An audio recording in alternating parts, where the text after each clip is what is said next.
Hi, నేను శ్రీదేవి. చేపల పులుసు కర్రీ. దీనికోసం చేపలు 1 కేజీ, కొరమీను చేప ఇది. పసుపు 1.5 స్పూను, దొడ్డుప్పు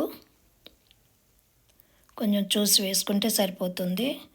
ఇవి బాగా కలిపి కొద్దిగా వాటర్ వేసి పక్కన పెట్టుకోవాలి. ఇది 2-3 సార్లు వాటర్ వేసి శుభ్రంగా కడుక్కుంటే సరిపోతుంది.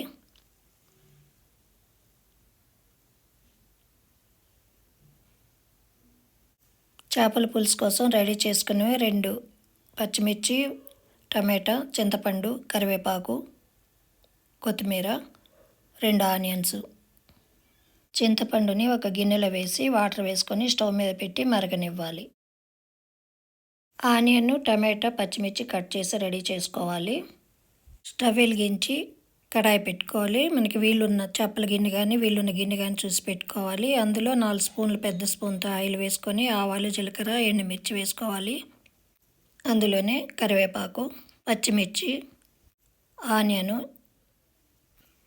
వేసి ఫ్రై చేస్తూ ఉండాలి. నేను ఇలా ఫ్రై అయిన తర్వాత టమాటాలు కూడా వేసి అందులోనే ఫ్రై చేసుకోవాలి. టమాటా కొద్దిగా మగ్గే వరకు ఫ్రై చేసుకోవాలి. ఈ చింతపండుని రసం తీసి పక్కన పెట్టుకోవాలి. చింతపండు పులుసు మొత్తం రసం తీసుకున్న తర్వాత చిల్లులు బుట్టలో వేసి వడకట్టుకోవాలి. ఏమీ చెత్త లేకుండా ఉంటుంది, నీట్గా ఉంటుంది. ఇందులో వేసి వడకట్టుకున్నట్లయితే దీనిలో కొద్దిగా పసుపు, పచ్చి ధనియాల పొడి, కారం చిన్న స్పూన్తో 2 స్పూన్లు, 3 స్పూన్లు వేసాను. లాస్ట్లో మళ్ళీ సాల్టు, కారం కూడా మళ్ళీ చూసుకోవాల్సి వస్తుంది. సాల్ట్ ఒక 2 స్పూన్లు. పులుసు ఉంటుంది కాబట్టి కారం కానీ సాల్ట్ కానీ ఎక్కువే పడుతుంది. ఇలా మొత్తం కలుపుకొని రెడీ చేసుకోవాలి. ఈ టమాటా, ఆనియన్ వేగిపోయింది. ఈ చింతపండు పులుసు ఇందులో పోసుకోవాలి. ఇప్పుడు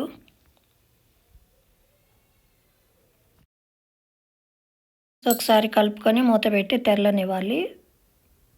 తెల్లిన తర్వాత మూత తీసి అందులో శుభ్రంగా కడుక్కొని రెడీగా ఉంచుకున్న ఈ చేప ముక్కలు మొత్తం ఇలా వరుసగా అమర్చుకొని ఈ తలకాయ, తోక ఇలాంటివి ఏమైనా ఉంటే మధ్యలో పెట్టేస్తే మొత్తం నీట్గా ఉడికిపోతాయి. ఊరికే కదపకూడదు.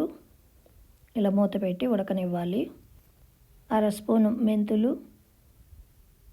స్పూను సోంపు, 1/2 స్పూను జీలకర్ర, జీరా ఇవి ఫ్రై చేసి పౌడర్ చేసి రెడీగా ఉంచుకోవాలి.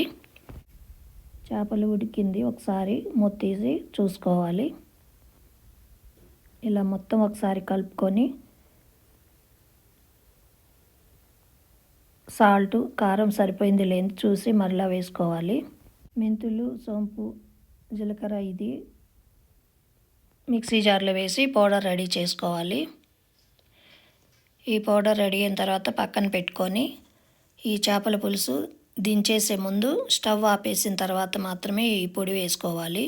చేపల పులుసు కర్రీ రెడీ అయిపోయింది. ఇప్పుడు ఈ పొడి వేసేసి స్టవ్ ఆపేసి పక్కన పెట్టుకొని రైస్లోకి ఈ చేపల పులుసు సర్వ్ చేసుకుంటే బాగుంటుంది.